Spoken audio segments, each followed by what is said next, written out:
Nossa, que live, hein? Não sei se vocês todos assistiram, mas a gente teve uma live agora com a doutora Carla da Sorridentes.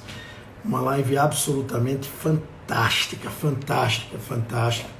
Eu, de fato, adorei. Para mim foi uma bela surpresa conhecer toda a história da doutora Carla. Foi, assim, foi muito, muito, muito, muito bacana. Estou muito contente. Hoje foi um dia fantástico. A gente começou com o Fernando, com o André, presidente da ABF. Depois do André, a gente teve o Xerto, e agora a doutora Carla. E agora a gente vai encerrar a nossa maratona de lives, que foram 16 entrevistas, foram 4 sábados, 4 especialistas, 4 temas. E a gente vai encerrar essa maratona de lives agora com o Fernando Albuquerque, que já está com a gente aqui. E vamos falar de tendências. A gente vai falar de tendências de franchising, vai falar de tendências de negócios, ouvir um pouquinho a opinião dele, do que ele achou dessas lives. Já coloquei, já pedi aqui acesso a ele, é só ele clicar na autorização e a gente conversa. Vamos lá, deixa eu ver mais aqui. Vou colocar aqui, ele já está presente. Deixa eu colocar aqui de novo, caiu. Vamos lá. Tiagão falando que amou aqui, de transformar não em sim. Você é especialista nisso, né, Tiago? O Fernando entrou, caiu, agora voltou de novo. Vou colocar aqui, clicar aqui, transmitir ao vivo. É só ele aceitar que a gente vai começar. Tá já aí conectando o doutor Fernando Albuquerque. Bom Aí, dia! Peixotinho, E tudo aí, tudo bem? bem? Tudo Tudo bem. jóia! Estou Prazer aqui grande estar com sentado você aqui. assisti as três anteriores e, bom, essa simpatia da doutora Carla, né? O André com todas aquelas ideias que a gente já vai abraçar e seguir e as histórias do Xerto não menos inspiradoras aí para todos nós, né? Muito bacana, hein? Fernando, eu queria começar você, a gente, antes de lhe convidar, eu comecei a ver, você vem de uma carreira muito sólida no mercado imobiliário e depois você entra no mundo do franchising de maneira muito intensa, né? Tanto com a Remax, quanto com a Petland, quanto com a Doutora May, tanto com a Ata Franchise, enfim, além de outros investimentos que você tem. Por que o franchising? O que foi que lhe chamou a atenção no franchise? Por que decidir entrar no franchise? Conta um pouco dessa história. Bom, o franchise, eu acho que o André fez uma abordagem aí do franchise com as startups. Eu acho que eu nem tinha tanta consciência disso, né? Mas, na verdade, o início não só no franchise, como em todos os negócios, a gente entra pelas pessoas, né? Eu sempre olho o negócio a partir das pessoas que me apresentam o negócio, para eu estar naquilo, né? E a primeira iniciativa no mundo do franchise foi exatamente com a Remax, onde o Renato Teixeira, mais o Paulo, mais o Zé Luiz, amigos de longa data, pessoas da mais alta confiança, um dia disseram assim, olha, a gente está querendo dar lá um ar um pouquinho mais... um olhar um pouco mais profundo na parte financeira, administrativa, você não quer olhar aquilo, e em pouco tempo eu fui me apaixonando pela história da Remax, né? Acho que 2 pilares ali que me provocaram a história da Remax. O primeiro deles foi quando esses 3 caras, experientes no mundo imobiliário, o Renato vem e diz para mim assim, olha, Fernando, o que a gente conhece para venda de lançamentos, ok. Mas para a gente estar no mercado secundário, a gente não sabe nada. Eu falei, como, Renato, como é que você me fala uma coisa dessa? Não, você precisa conhecer a Remax, eu fui lá, aquilo lá é outro mundo, tem a universidade, tem formação. Eles estão muito à frente do que a gente tem aqui para fomentar esse mercado. Foi a primeira história que me agradou. A segunda foi a estratégia da RE/MAX. Eu já comentei isso com você algumas vezes, essa coisa de se especializar, de atacar como guerrilha e não como uma guerra, de que o corretor entenda profundamente tudo aquilo que envolve um determinado número de possibilidades para fazer a negociação, né? Que capte certo, não tenha volume, mas tenha qualidade. Bom, então acho que a partir desses dois impulsozinhos, eu acabei entrando mais o Rick e o Beto, nossos sócios também no mercado imobiliário, a gente entrou na RE/MAX. A partir daí, a prática da RE/MAX, né? O crescimento, o apoio, num momento desse como de crise, né? Aonde recorrer, a troca de informações, a colaboração que um franqueado traz para outro franqueado, para a rede, foi me motivando. E a partir daí, eu entrei lá na Petland, que é uma franquia que nós trouxemos dos Estados Unidos, mas ela é uma operação que quem toca é meu filho, o Paulinho Brás, que é quase que um filho também, e o Nixon, que é uma pessoa que trabalhou comigo no mundo imobiliário. A gente trouxe um modelo americano, a mesma coisa, a gente consegue dar para quem quer desenvolver uma atividade nesse segmento um impulso muito grande, né? Erros sempre vão existir, mas a franquia permite minimizá-los, né? Cometer novos erros, é o que a gente faz na vida toda, né? Não cometer os erros antigos, não gastar dinheiro com aquilo que já está andando, já está funcionando, e a partir daí, o Peixoto, fui de fato me encantando com isso. Fiz investimento na Hello, que é uma empresa de mídia de elevadores, que vai indo muito bem. Depois, a própria RE/MAX teve no início, um filhote, que foi a intermediação de empréstimos bancários, de crédito imobiliário. Hoje é uma empresa independente, completamente tecnológica, a ATA, e que vem crescendo com franquias numa velocidade muito grande. A Hello também tem franquias. Lá na Petland surgiu a Doutora May, que é uma rede de clínicas veterinárias também com franquia. Então é isso. Que é a Mine Miners, tem coisa aí para a gente, tem gente falar bastante aí. Mas eles chamam a gente de investidores anjos. Eu não sei se eu sou bem um anjo, porque eu sou meio capeta de ficar empurrando, de ficar amolando, né? Mas, assim, essas operações todas são tocadas com competência por quem está lá no dia a dia, né? E o que a gente faz é colaborar um pouco como um conselho. Às vezes o conselho é formal, às vezes ele é informal, mas, enfim, é muito bom estar perto de atividades tocadas por jovens, ô Peixoto. Eu gosto demais disso, né? Tá ouvindo, tá aprendendo, vendo novidades. O Xerto falou muito isso hoje de manhã, né? Na questão da Endeavor, da mentoria, das perguntas que são feitas, das provocações. Isso faz toda a diferença, né, Fernando? E tem coisa que o jovem vem e fala, né? Na hora, às vezes eu falo que não sei, às vezes eu finjo que sei. Vou lá, dou uma estudada, aí ligo para um, ligo para outro, aprendo um pouco, né?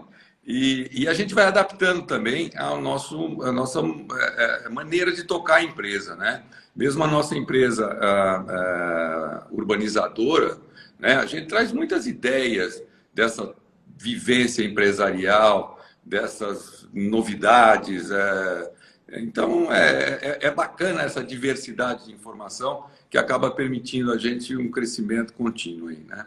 Ô, Fernando, a gente vem conversando bastante, com muita frequência, sobre o momento atual, o momento do Covid-19, o momento da crise. A gente vem falando sobre as mudanças que estão acontecendo, que a gente já vê, as mudanças que possivelmente irão acontecer. Queria que você fizesse um pouco da leitura, não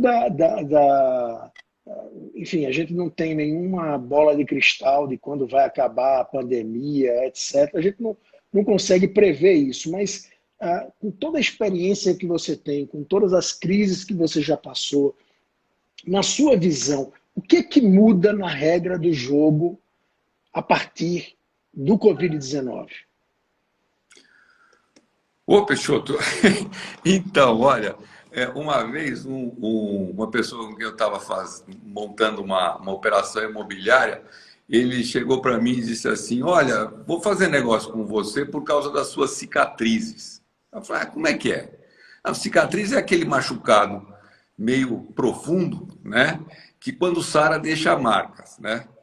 E eu acho que essa nossa vivência aí do Covid vai ser uma das grandes cicatrizes na nossa vida, né?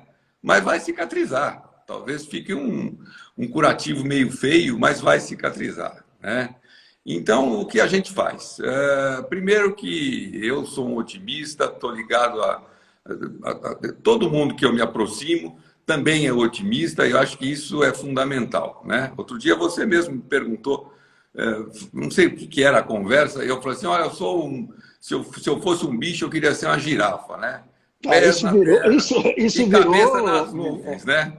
É assim que eu sou, Peixoto. Então, a gente tem que ter muito cuidado, caixa é rei, preservar, mas nós temos que pensar para o dia seguinte, nós temos que pensar o que vai acontecer. Nós estamos nos preparando na Rimax, nós estamos nos preparando nas outras empresas.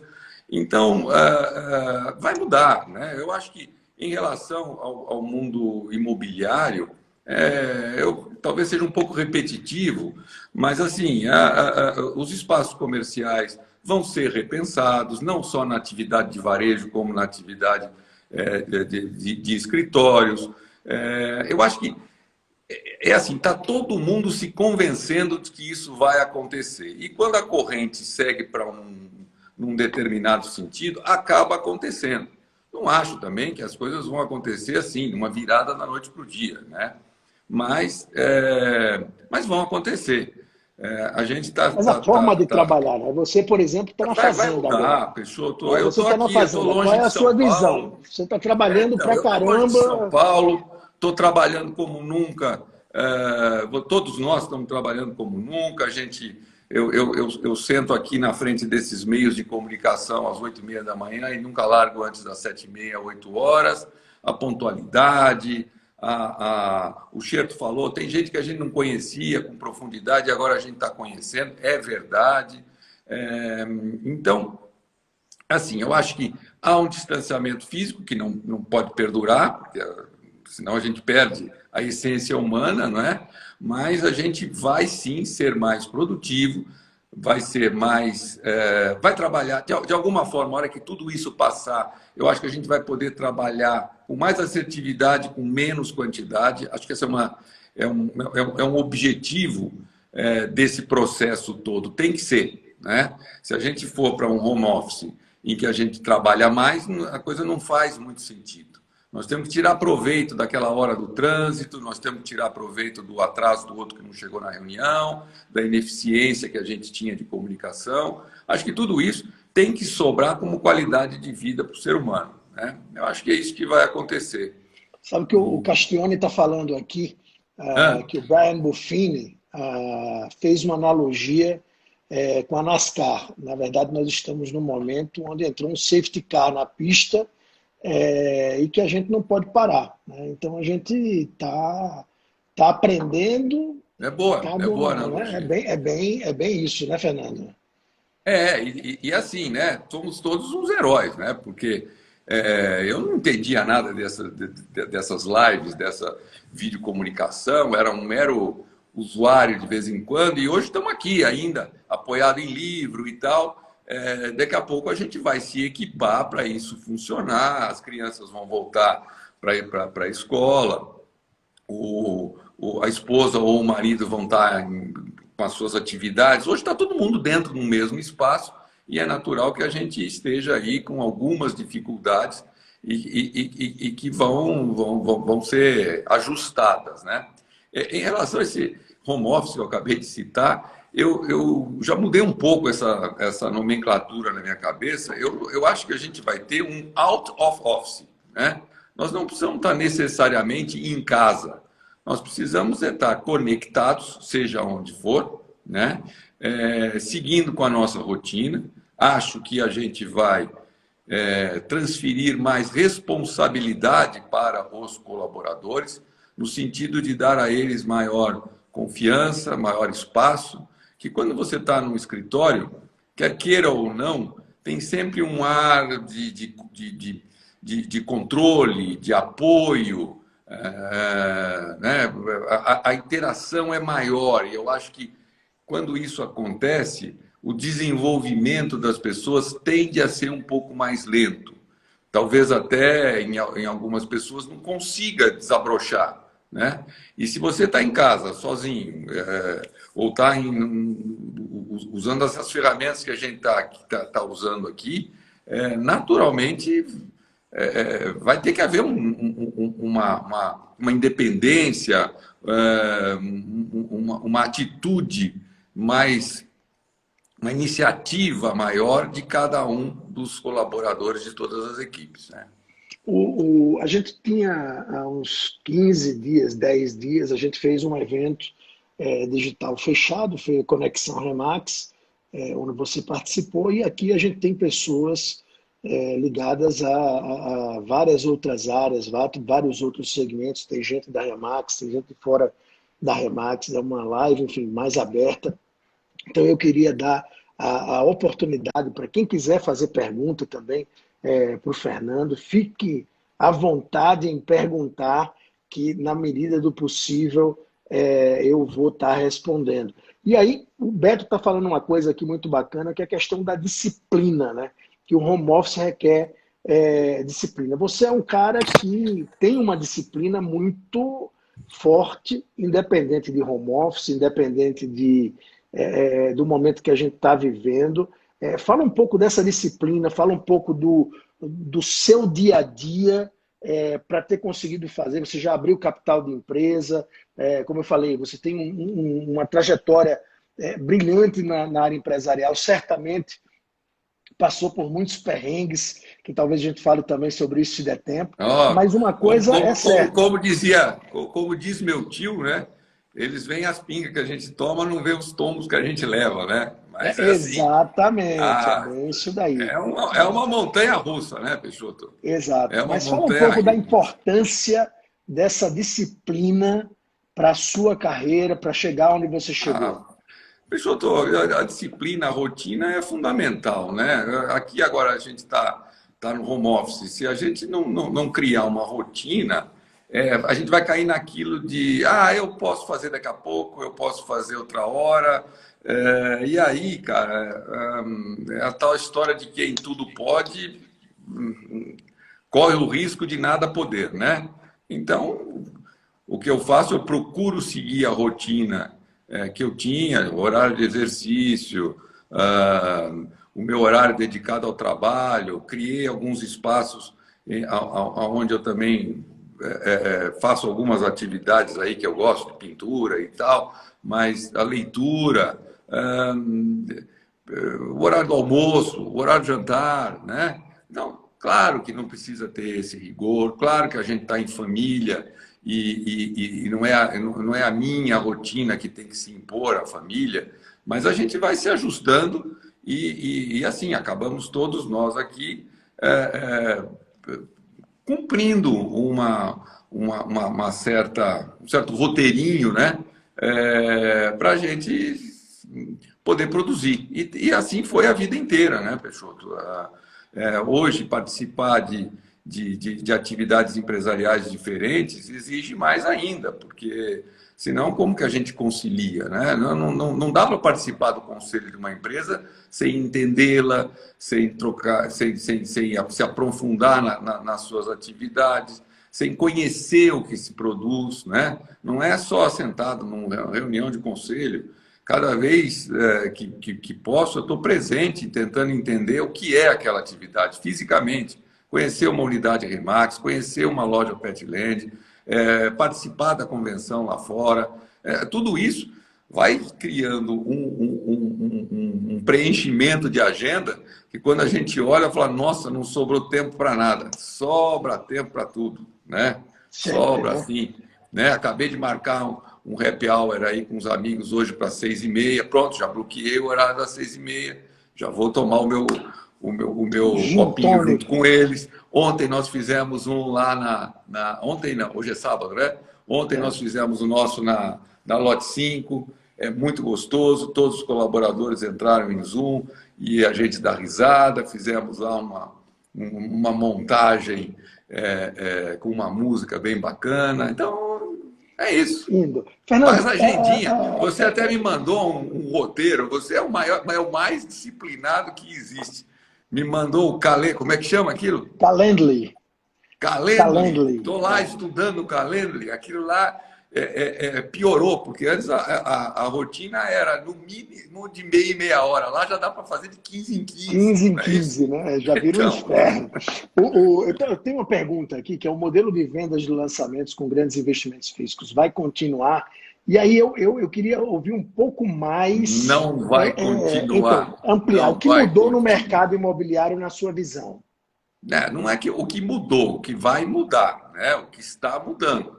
E eu acho que toda mudança, Peixoto, a gente fala isso bastante lá na Lote 5, né? Assim, a gente tem que ir firme na mudança, tentar cercar ao máximo as possíveis incertezas dela, mas com o firme propósito de dar certo, mas a gente tem que se dar o direito de poder rever e dar um passo atrás ou dois quando a coisa não funcionar. Mas eu acho que aquela dinâmica dos lançamentos imobiliários fatalmente mudou, né?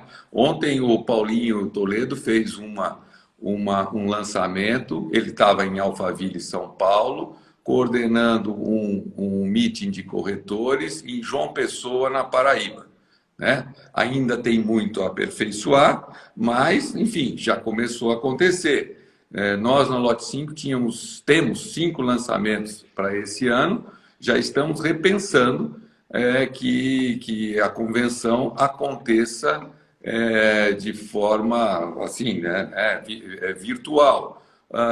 Os meetings de franqueados lá na Petland, por exemplo, eles já trabalham que o próximo seja feito virtualmente, a convenção, né? Então, vai ter aí uma acomodação, né, Peixoto, entre a dose da eficiência desse tipo de comunicação, mas nós não podemos perder o relacionamento, o contato humano. Então, acho que é isso. Na sua visão, e além disso, a parte de vendas, o mercado imobiliário de uma maneira geral, seja tipologia, tem muita gente aqui de imobiliário também, seja tipologia, seja bairros, você falou um pouco da questão comercial, mas do ponto de vista residencial, na sua visão, você concorda com essa tese de sair um pouco dos centros urbanos? Você acha que não, isso é temporário, mas depois volta? Não, Qual eu é a sua concordo, eu percepção? concordo. De novo, não acho que é uma coisa que vai acontecer da noite para o dia. Mas, conversando com um amigo a semana passada, ele mora na Granja Viana, lá em Cotia, na Grande São Paulo. É uma região semelhante com os Alphavilles, né, para quem não conhece, mas que sofre muito com o trânsito para quem depende de São Paulo, né? E houve um esvaziamento desse modelo de moradia, porque o trânsito foi criando dificuldades. Você é uma das vítimas do trânsito, né? Você morava fora de São Paulo e se mudou para São Paulo. No entanto, hoje você já está repensando o seu modelo de moradia. E esse amigo de Cotia ficou surpreso que, no meio de toda essa crise, um loteamento que ele tem lá, já com alguns anos, ele vendeu meia dúzia de lotes a semana passada, vendeu a casa dele para alguém que queria ocupar a casa imediatamente, inclusive mobiliada. Então, a gente está vendendo lotes no interior de São Paulo que talvez tenham um pouco essa conotação de alguém que pensava em criar recursos para lá na frente, numa outra fase da vida, morar distante, na praia, no campo. Eu acho que sim. Vai haver uma mudança, como que vai acontecer paulatinamente. Alguns já estão se movimentando para isso. Você já chamou o arquiteto de volta, não é isso? Para Verdade. Mas repensar mudei a a tua casa, né? casa. Eu tive que mudar a casa, mudar a planta Sim, da agora você casa. vai fazer escritório dentro da casa, né? Exatamente. O Eustáquio está fazendo uma pergunta aqui. Você citou lançamentos que ocorreu esses dias. Há setores, na sua visão, que vale a pena lançar nesse momento? Qual é a sua visão, com toda a experiência, mais uma vez, que você tem em relação à questão de lançamentos? Olha, Peixoto, essa pergunta, quando a gente responde, o Eustáquio está lá em Juiz de Fora, né? Então, eu imagino que a gente tem aí ouvintes do Brasil inteiro e que vão trabalhar produtos de diferentes perfis, né? Então, eu acho assim que não vejo oportunidade para lançamentos em todos os setores, talvez um ou outro produto mais com certa especificação possa ter um lançamento nesse momento, né? Porque a gente, por exemplo, na urbanizadora, nós íamos lançar quase 4.000 lotes econômicos, populares, né? Nós temos que ver o que vai acontecer com o desemprego, com a estabilidade, que é a mola mestra para alguém fazer uma aquisição que está ligada a um pagamento de longo prazo, né?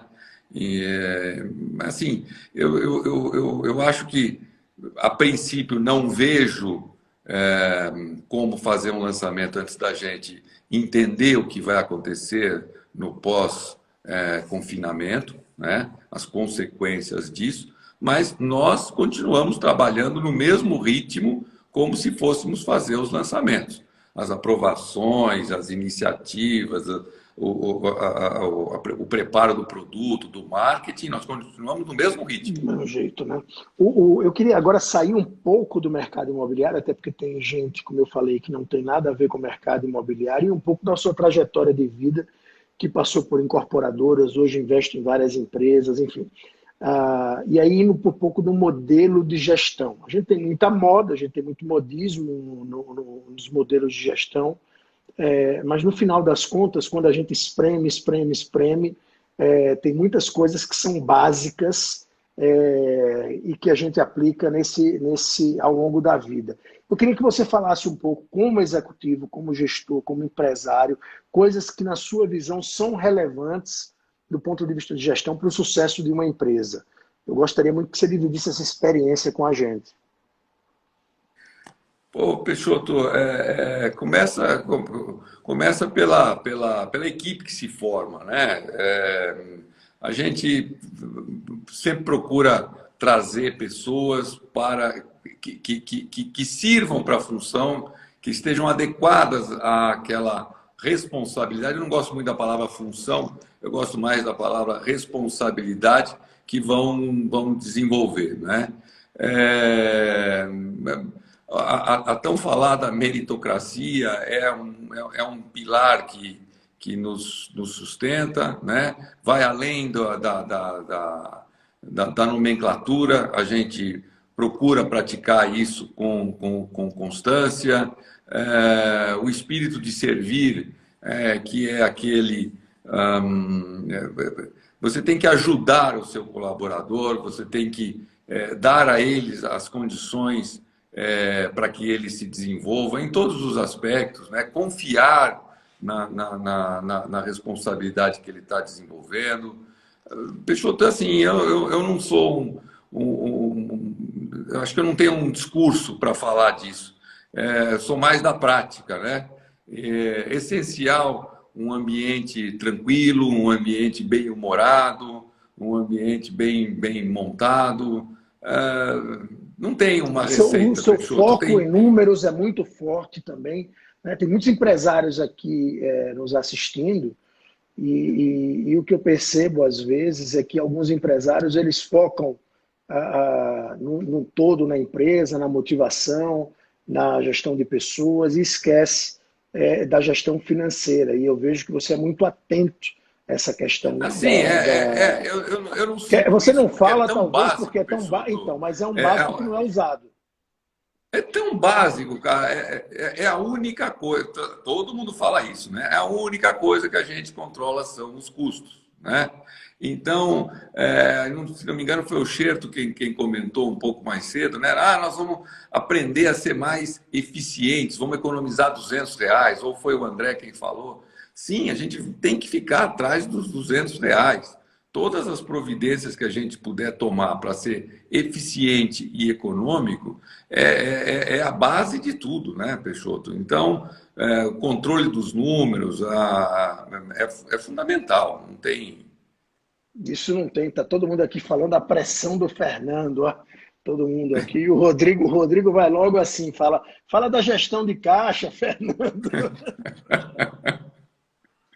Você sabe como é que é, né? É bem isso, é bem isso. Agora vamos deixar a conversa um pouco mais leve. É. O Fernando na Conexão Remax, foi um evento que a gente fez ligado apenas para a família Remax, enfim, foi um evento interno.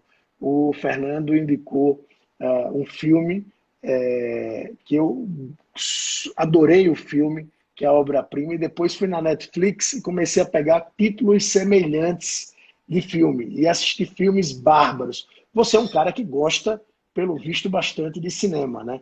Fala pra gente Gosto, um gosto. pouco deixando um pouco, como essa é a última live da maratona, eu queria que a gente falasse um pouco É. de coisas mais leves, eu queria que você comentasse aí filmes que você gostou, que lhe inspiraram, que mexeram com a sua vida. Conta pra gente um pouco. Peixoto, eu passei para você uma listinha, né? É o cinema argentino, né?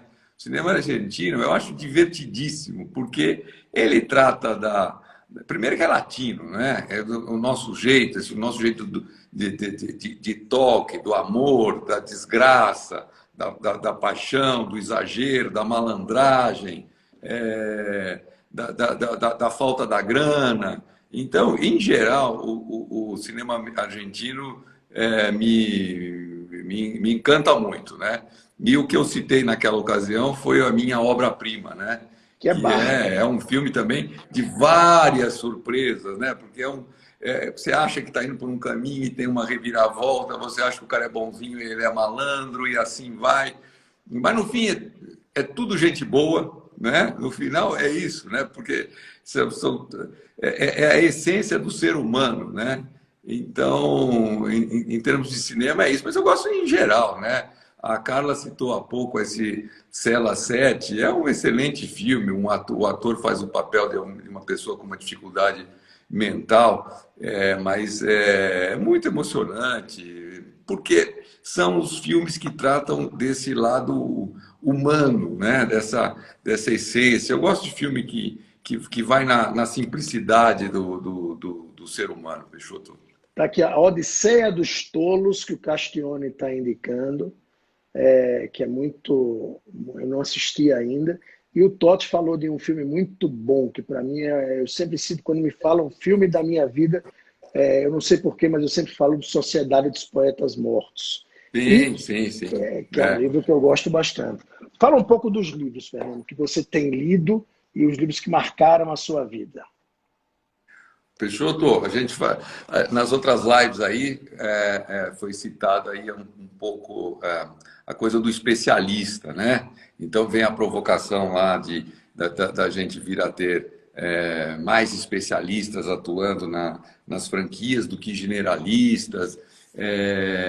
Hoje o mundo médico, né? Já tem o cara que trata do dedinho esquerdo, né? O outro que trata porque o conhecimento foi se aprofundando e a gente foi entrando aí em sermos especialistas. Mas eu sou um generalista, Peixoto. Eu acho que quando tem um assunto que precisa, eu me aprofundo nele e não chego a ser um especialista, mas vou atrás, vou buscar quem seja o especialista para me apoiar. E sendo um generalista, eu gosto de leituras as mais variadas possíveis, né? Então, Li recentemente, Peixoto, A Invenção da Natureza, que é a história do Humboldt. Humboldt foi um cientista, um naturalista alemão, mais ou menos nos anos 1800, e ele, naquela época, faz uma viagem maluca, pega um navio, vem para a América do Sul e sai andando e vai descobrindo a floresta, vai descobrindo os Andes e vai descobrindo plantas e mapeando o mundo. E assim ele foi para a América Central, depois ele vai para a Rússia. É uma história bem legal para quem gosta dessas. Ali tem um pouco de biografia, tem muito de história, né? Outro livro, tem um livro divertidíssimo que chama-se, que eu li há pouco tempo também, reli há pouco tempo, que é Pantaleão e as Visitadoras. Esse é um livro do Vargas Llosa, outro escritor latino-americano, peruano, né?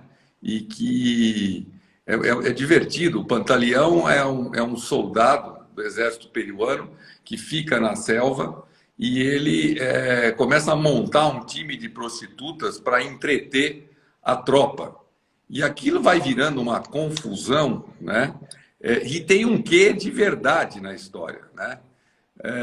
Então eu vou variando aí. E assim, de livro um pouco mais provocativo, empresarial, tem o The Power of Wow, que foi você quem me apresentou a ele, que é um livro muito provocativo em termos de organização empresarial que eles estão fazendo lá nas Áfricas. A gente vai falar, fala um pouco da sua percepção do livro, daquilo que você viu. Conta pra gente um pouco do que chamou a atenção. A gente sempre tem falado sobre esse livro, né?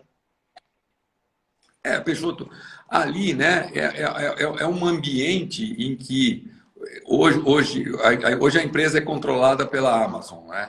Então, é uma empresa de recursos fartos, né? E que já se permitia, mas se permitiu a ousar em algumas iniciativas empresariais. E, basicamente, a ousadia está em ir empoderando os seus colaboradores, ir incentivando os seus colaboradores a criarem situações dentro da empresa. Primeiro é melhor situar a empresa, né? Ela é uma empresa de comércio online, né? É um e-commerce, que inicialmente comercializava sapatos e depois cresceu e hoje trabalha aí no âmbito do vestuário em geral.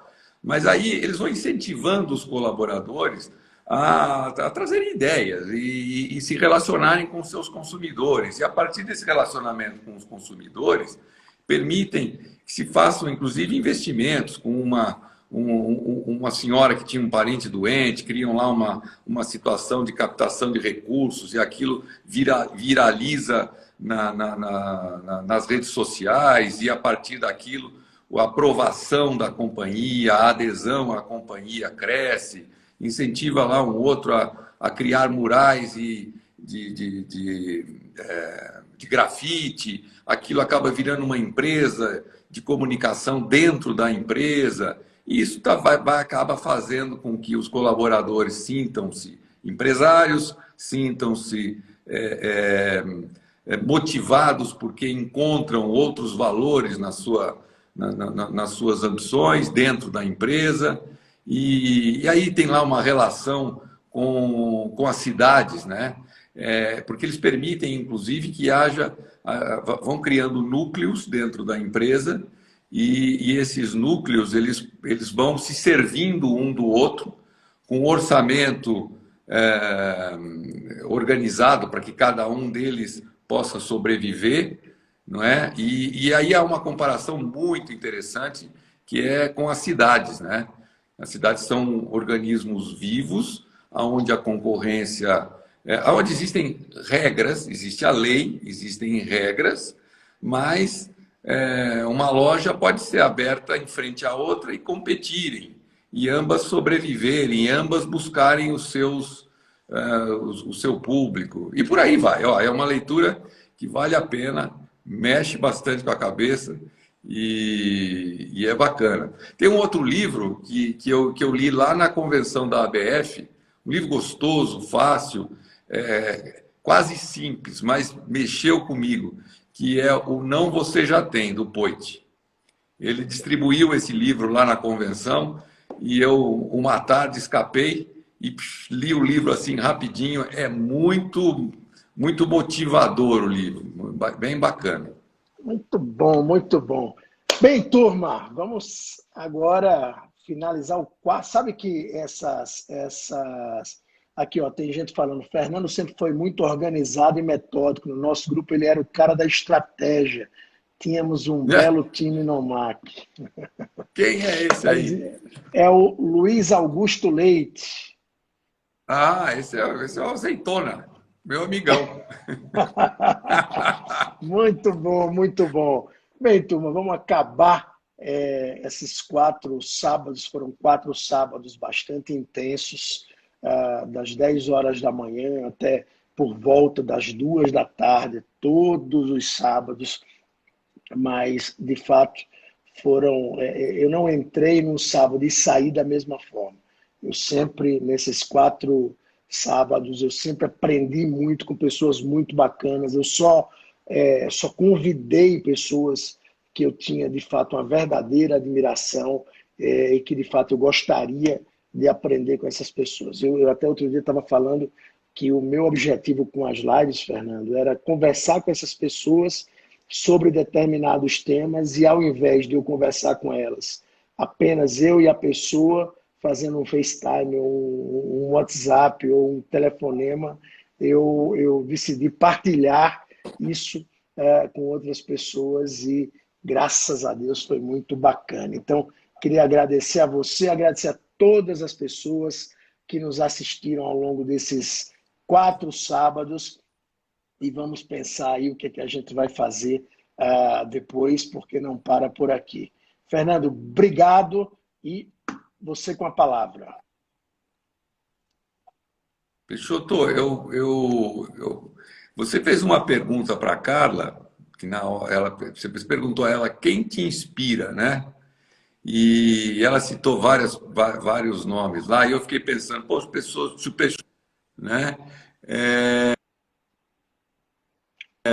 E aí, quem me inspira, Fugiu Peixoto, um pouco. são Você pessoas falou. como Tá, você, beleza. como meus. Eu tava falando sobre quem me inspira, né? Quem me inspira, Peixoto, são pessoas como você, são pessoas como os meus sócios, são pessoas com quem assim. É claro que me inspira uma história, uma biografia, seja ela qual for, empresarial, artística, mas assim, me inspiram as pessoas que estão à mão, me inspiram as pessoas que eu cumprimento todos os dias, que estão comigo, são essas pessoas que se desdobram, que me motivam para ser melhor, para dar a elas o que elas têm, o que elas também pretendem me dar. Então, eu quero fazer dessa pergunta que você não me fez, mas eu ousei a responder. Eu quero fazer uma homenagem a todas essas pessoas que estão próximas de mim, que são os meus sócios, o time de colaboradores, que me fazem aprender todos os dias. E é assim que eu me despeço daqui, mais uma vez dando parabéns para você e para todos. Muito obrigado pela presença aqui. Valeu, Fernando. Obrigado a todo mundo. O Akron está dizendo aqui que está faltando mais um happy hour virtual. É isso aí. Vamos embora, marcar, vamos fazer. Vamos que vamos. Vamos Que fazer, é vamos. só fazer. Hoje Valeu, eu tenho turma. uma 6h30. Eu tenho uma 6h30. Se quiser entrar com uma 7h30, vamos embora. Vamos que vamos. Valeu, turma. Obrigado. Um beijo no coração de vocês. E a gente está sempre à disposição. Vamos lá, qualquer coisa, a gente vai se falando. Obrigado, Fernando. Obrigado a todos vocês. Abração. Tchau.